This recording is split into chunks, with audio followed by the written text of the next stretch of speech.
El gochu asturcelta es una raza porcina autóctona en peligro de extinción. Hace 12 años una asociación de criadores inició su recuperación.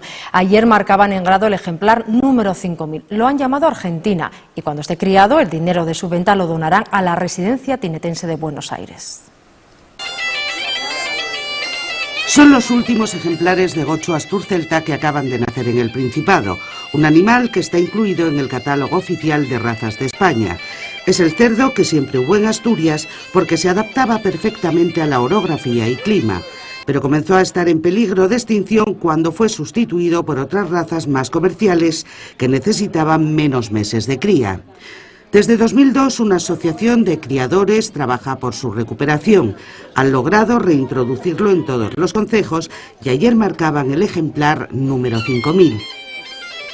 Ejemplares ahora mismo tendremos unos 400 ejemplares, estamos todavía en recuperación. Lo que pasa es que el pasar de una cosa precaria totalmente al poder comercializar, estamos comercializando 4 a la semana, o sea, tampoco es una desproporción, pero vamos, es de una manera exponencial, va creciendo mucho y ahora eso, estamos marcando ya el 5000. De carne muy roja, está perfectamente adaptado para el tipo de embutido ahumado que se hace en el norte de España. Varias empresas venden y comercializan sus productos, algunas online. Por eso la consejera de Agroganadería recordaba ayer que esta especie es importante no solo porque supone recuperar una raza autóctona. El gochu asturcelta tiene un potencial comercial indudable, es una carne, se trata de una carne exquisita que cada vez valora más tanto la hostelería como el ama de casa y tenemos que seguir potenciando su comercialización para que se convierta en un recurso económico.